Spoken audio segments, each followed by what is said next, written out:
Direktur Eksekutif SafeNet, Damar Juniarto menilai, virtual police yang diterapkan pihak kepolisian menghidupkan konsep pengawasan yang dikenal sebagai digital panopticon. Yang dimaksud adalah sebuah metode dalam ruang digital untuk mengawasi seluruh perilaku masyarakat sehari-hari dan berpotensi menimbulkan ketakutan baru karena polisi bisa hadir sewaktu-waktu di ruang privat masyarakat. Tak hanya itu, penerapan virtual police juga dinilai bertolak belakang dengan rekomendasi PBB 2018 soal pengawasan konten internet yang berasaskan pendekatan hak asasi manusia. Dua rekomendasi PBB menyebutkan bahwa negara harus menahan diri dari membuat aturan yang melibatkan pemantauan atau pemfilteran konten secara proaktif dan tidak mendahului pengadilan. Damar menilai, penerapan virtual police melenceng karena polisi proaktif mencari kesalahan masyarakat dalam menggunakan media sosial dan mendahului pengadilan dalam menentukan konten yang salah dan yang benar. Komisioner Komnas HAM BK Ulung Hapsara mengingatkan agar penerapan virtual police ini tidak memberangus kebebasan berpendapat masyarakat. Apalagi indeks demokrasi dan HAM di Indonesia menurun akibat tindakan represif pemerintah dan aparat.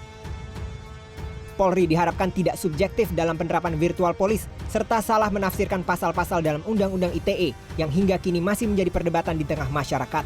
Kehadiran virtual police dalam ruang digital tak memberikan rasa aman bagi masyarakat untuk berpendapat. Pedoman Kapolri dinilai tak akan memberikan dampak yang signifikan jika revisi Undang-Undang ITE tak segera dilakukan. Pegiat hak asasi manusia Haris Azhar seperti dilansir Tempo mengaku khawatir polisi virtual berisiko melanggar ranah privasi masyarakat. Pasalnya, polisi belum bisa menjelaskan batasan atau parameter menindak akun di media sosial. Polisi virtual juga menjadi ruang baru bagi polisi mengekang kebebasan berpendapat. Celakanya, pengekangan di media sosial bakal berjalan senyap karena polisi melayangkan pesan langsung. Solusinya, revisi Undang-Undang ITE harus segera diselesaikan. Assalamualaikum warahmatullahi wabarakatuh. Shalom, Om Swastiastu, Namo Buddhaya, dan salam kebajikan. Dewan juri yang terhormat serta pemerhati hukum yang budiman, perkenalkanlah kami dari tim B5 yang berdiri dalam posisi kontra dalam mosi perdebatan penegakan hukum patroli cyber melalui media sosial dengan saya Frida Pramadipta selaku pembicara pertama yang akan mendudukan mosi perdebatan dalam ranah akademik konseptual dan akan memberikan konklusi dan solusi. Adapun Faradi Basurianingrum selaku pembicara kedua yang akan memaparkan dalam ranah yuridis normatif dan akan dielaborasi oleh pembicara ketiga kami Seta Ferdiantoro yang akan memaparkan dalam ranah sosio-empiris dan studi komparatif. Terima kasih dan selamat menyaksikan. Neminem loaded kue surai juri attitude, tidak seorang pun dapat dirugikan atas penggunaan hak. Rekan-rekan berpikir dan insan yuris yang berbahagia, perkenalkanlah saya Frida Pramadipta selaku pembicara pertama yang akan menyampaikan definisi, landasan filosofis, poin-poin argumentasi, konklusi, serta solusi. Dan untuk pertama kalinya, dengan tegas kami menyatakan bahwa kami tidak menyepakati mosi perdebatan kali ini. Secara definitif menurut Ditres Krimsus, kegiatan patroli cyber merupakan serangkaian tindakan untuk menyelidiki atau mengintai melalui komputer untuk melihat adanya suatu kejahatan cyber. Oleh karenanya, dibentuklah polisi cyber sebagai penegak hukum pada tanggal 25 Februari tahun 2021 melalui SE Kapolri nomor 2/11/2021 tentang kesadaran budaya beretika untuk mewujudkan ruang digital Indonesia yang bersih, sehat, dan produktif. Pun terdapat dua kelompok kejahatan yang dilansir dalam laman patroli cyber. Yang pertama yakni computer crime meliputi peretasan sistem elektronik, manipulasi data, dan gangguan sistem. Dan yang kedua adalah computer related crime mencakup pornografi dan perjudian dalam jaringan, ujaran kebencian, hingga akses ilegal. Kami pun tidak menutup mata dengan maraknya kejahatan yang bertebaran di media sosial. Akan tetapi Dewan Juri yang terhormat, tujuan mulia ini seakan-akan telah menisbikan kemerdekaan berekspresi yang telah memiliki landasan filosofis yang kuat yang termaktub dalam pasal 28E ayat 3 UUD NRI 1945. Keberadaan UU ITE saja, data dari The Economist Intelligence Unit mengenai indeks demokrasi di Indonesia turun dari skor 6,48 di tahun 2019 menjadi 6,3 di tahun 2020. Angka ini merupakan titik terendah yang dialami Indonesia dalam kurun waktu 14 tahun terakhir. Jika ditelisik lebih mendalam dengan teori efektivitas hukum Profesor Suryono Sukanto, ada 5 faktor yang menentukan efektif atau tidaknya suatu hukum. Yang pertama adalah faktor hukum, dalam hal ini adalah UU ITE tidak memenuhi salah satu unsur asas legalitas yakni lex serta. Yang kedua adalah faktor penegak hukum, di mana terkesan represif dan subjektif dalam menjalankan tugasnya. Yang ketiga adalah faktor sarana prasarana, minimnya fasilitas teknologi digital dalam penegakan hukum cyber. Yang keempat adalah faktor masyarakat. Seringnya tindakan polisi cyber yang cenderung represif akan berimplikasi pada ketakutan dan sifat acuh tak acuh masyarakat dalam menyuarakan pendapat di media sosial. Dan yang kelima adalah faktor budaya. Rendahnya tingkat literasi digital Indonesia menjadi faktor utama kegagalan pemerintah dalam mengkampanyekan cyber cyber culture yang baik. Sehingga inilah urgensitas mendasar mengapa kami tidak menyepakati mosi kali ini. Dewan Juri yang terhormat, adapun solusi dan gagasan yang kami hadirkan yang pertama adalah merevisi UU ITE sebagai perlindungan HAM. Yang kedua, dalam penegakan hukum cyber, Indonesia harus menggunakan sistem robot sebagai penanda era digital. Dan yang ketiga, pemerintah mengkampanyekan etika bermedia sosial dengan menambahkannya pada kurikulum pendidikan. Dan selanjutnya akan dielaborasi oleh pembicara kedua dan ketiga. Sekian dan terima kasih. Dalam Black Laws Dictionary dikatakan, law enforcement is the act of putting something such as a law into effect, the execution of law, and the carrying out of mandate or command. Penegakan hukum adalah tindakan memberlakukan sesuatu seperti pemberlakuan undang-undang, pelaksanaan hukum, dan pelaksanaan amanat atau perintah. Tetapi Dewan Juri yang terhormat, apabila penegakan hukum dilakukan menggunakan undang-undang yang cacat, pelaksanaan hukum yang cenderung represif, dan pelaksanaan amanat atau perintah yang tak memiliki batasan yang jelas, maka hal tersebut tak dapat dikatakan sebagai penegakan hukum. Dewan Juri yang arif, terpelajar, lagi bijaksana, serta seluruh insan yuris yang berbahagia. Perkenalkanlah saya Fardi Basuryaningrum sebagai pembicara kedua yang akan mengelaborasi bangunan argumentasi dalam ranah yuridis normatif. Ada beberapa hal Dewan Juri yang terhormat yang membuat tim kami mengambil sikap untuk berdiri pada posisi kontra. Kami menjabarkan ketidaksepakatan kami dengan mosi perdebatan kita kali ini untuk menggunakan kacamata berpikir yang dirumuskan oleh Helen Friedman dalam bukunya American Law and Introduction. Friedman menyatakan bahwasanya berhasil atau tidaknya penegakan hukum bergantung pada 3 hal. Yang pertama yaitu substansi hukum, struktur hukum, dan budaya hukum. Untuk membuktikan bahwasannya penegakan hukum patrol cyber melalui media sosial ini masih belum berhasil dilakukan, maka kita akan membedahnya satu persatu. Yang pertama yaitu substansi hukum, di mana faktor ini disebut sebagai sistem substansial yang menentukan bisa atau tidaknya hukum itu dilaksanakan. Faktor ini berkaitan erat dengan undang-undang yang dijadikan dasar tindakan patroli cyber, yaitu Undang-Undang Informasi dan Transaksi Elektronik. Undang-Undang ITE ini menurut Lembaga Studi dan Advokasi Masyarakat (LSAM), cakupan undang-undang tersebut bersifat sapu jagat atau one for all, di mana format tersebut yang menyebabkan pengaturan rumusan tiap pasalnya tidak mendetail yang berdampak pada kelenturan dalam penafsiran dan implementasinya.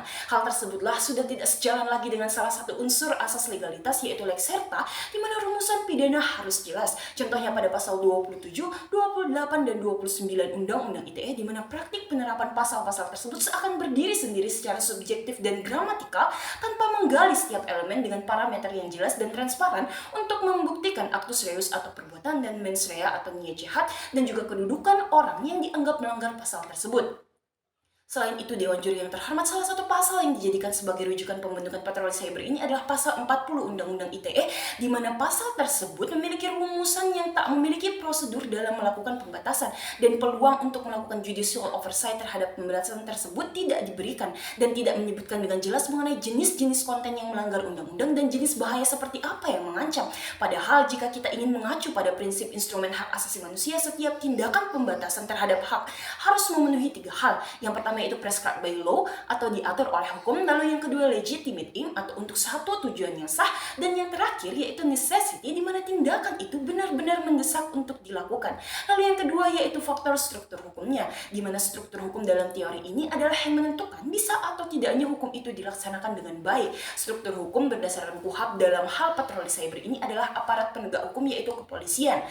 Tapi dalam hal penegakan hukum patrol cyber melalui media sosial ini, yang perlu kita soroti adalah bagaimana kinerja polisi yang ternyata pada pengimplementasinya cenderung bersifat represif dan tebang pilih dalam menangani kejahatan cyber. Padahal dalam prinsip struktur hukum KUHP, polisi harusnya bersifat netral dan independen agar terlepas dari pengaruh kekuasaan pemerintah dan pengaruh-pengaruh lain.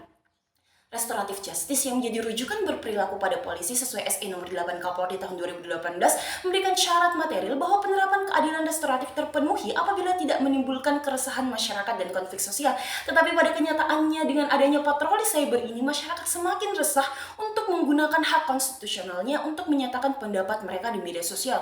Mentalitas aparat penegak hukum inilah yang masih belum kompeten, kredibel, dan independen dalam pelaksanaan tugasnya. Lalu yang terakhir adalah budaya hukum, di mana Undang-Undang ITE yang multitafsir dan patroli cyber yang dalam penindakannya cenderung bersifat represif telah membuat masyarakat takut untuk menggunakan haknya dalam berekspresi di media sosial, di mana hak tersebut terdapat dalam konstitusi pada pasal 28E ayat 3, yang artinya pemerintah telah gagal untuk memberikan rasa aman kepada masyarakat sesuai amanat pasal pasal 28G Undang-Undang Dasar Negara Republik Indonesia tahun 1945 dalam penggunaan haknya di media sosial.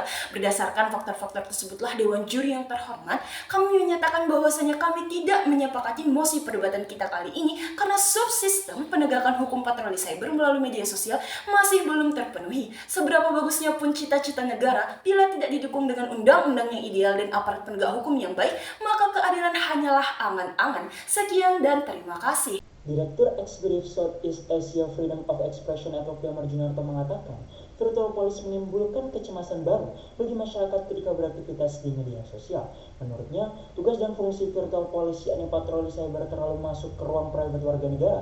Ia pun mengatakan, virtual police berpotensi merampas kebebasan berpendapat. Sejalan dengan hal tersebut, Martin Scanning dalam laporan pelapor khusus PBB mengidentifikasi terdapat 4 implikasi yang ditimbulkan praktik pengintaian, di mana yang pertama menimbulkan ketakutan yang luar biasa terhadap kebebasan berekspresi, dan yang kedua mengancam hak untuk berserikat dan berkumpul, dan yang ketiga membatasi seseorang untuk berpindah dari satu tempat ke tempat yang lain, dan yang terakhir berpotensi menimbulkan peradilan sesat jika pengintaian dilakukan kepada orang dan terhadap informasi yang salah.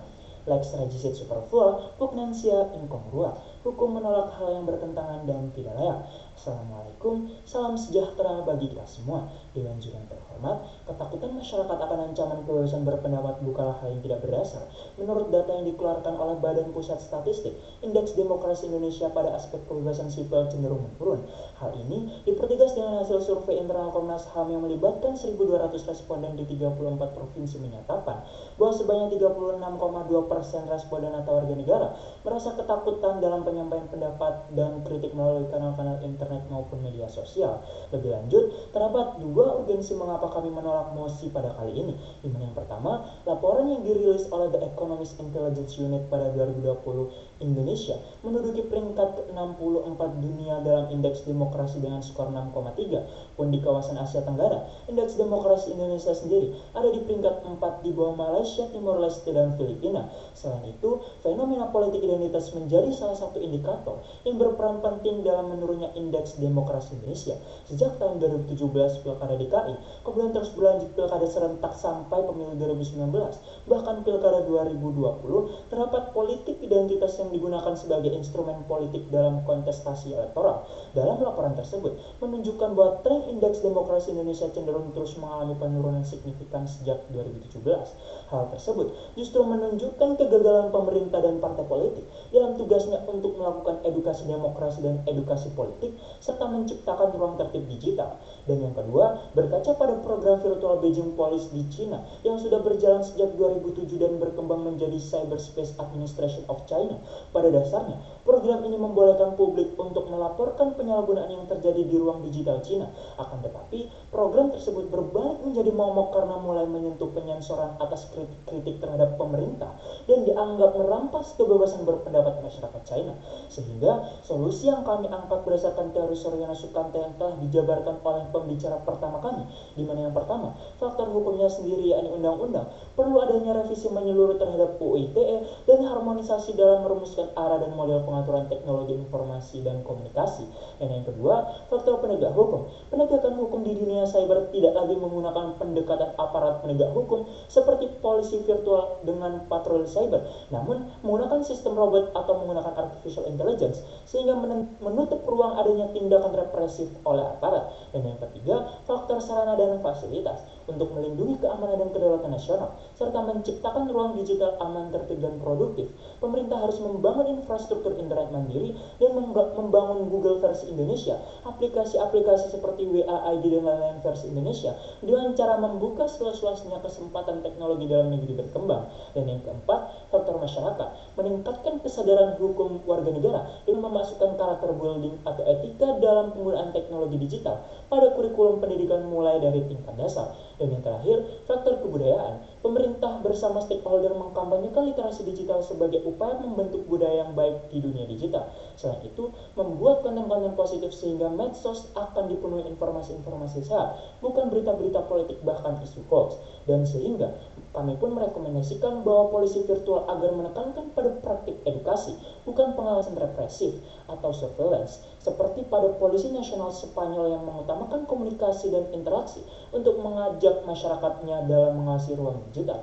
Apabila pemerintah kemudian turut membatasi konten-konten yang boleh beredar di ruang digital Indonesia, maka semakin besar kemungkinan kemunduran kebebasan demokrasi di Indonesia, seperti kasus Cyberspace Administration of China. Maka izinkanlah saya sekali lagi menegaskan bahwa kami tidak menyepakati mosi pada kali ini dengan mengutip Merriam-Webster Dictionary menyebut negara polisi ditandai oleh kontrol pemerintah represif terhadap kehidupan politik, ekonomi, dan sosial yang biasanya dilakukan dengan kekuasaan arbitral polisi atau intelligence dengan prosedur hukum yang diketahui secara publik. Sekian dan terima kasih. Dewan juri yang terhormat dan insan yuris yang berbahagia, sampailah kita di akhir perdebatan yang mana pembicara 1, 2, dan ketiga dari tim kami telah menyampaikan poin-poin argumentasi secara apik dalam ranah filosofis, juridis, dan sosiologis. Karena tanpa ketiganya hanyalah mayat-mayat hukum. Profesor Sacipto Raharjo. Dewan juri yang terhormat, melalui teori-teori penegakan hukum yang kami gunakan sebagai pisau analisis, yakni oleh Profesor Suryono Sukanto dan Lauren Friedman, menunjukkan bahwasannya penegakan hukum patroli cyber melalui media sosial belum memenuhi subsistem penegakan hukum cyber. Solusi yang kami tawarkan yang pertama adalah merevisi UU ITE secara menyeluruh. Terlebih akhir-akhir ini, pemerintah memiliki program legislasi yaitu RUU Perlindungan Data Pribadi dan RUU Keamanan Cyber yang ditakutkan akan bersinggungan dengan proses legislasi RUU tersebut. Maka dari itu, pemerintah dan DPR perlu memastikan pengaturan yang harmonis dan minim resiko dengan merumuskan arah dan model politik hukum pengaturan teknologi informasi dan komunikasi ke depan. Kedua, dalam penegakan hukum cyber di Indonesia, harusnya menggunakan pendekatan sistem robot atau artificial intelligence, bukan menggunakan pendekatan aparat penegak hukum, sehingga menutup ruang adanya praktik-praktik represif penegakan hukum. Ketiga, pemerintah melakukan edukasi demokrasi, edukasi politik, dan etika dalam menggunakan media digital dengan memasukkannya pada kurikulum pendidikan dari tingkat dasar. Pergi rekreasi ke kota Surabaya, kebebasan berekspresi adalah hak setiap warga negara. Sekian dan terima kasih, salam konstitusi.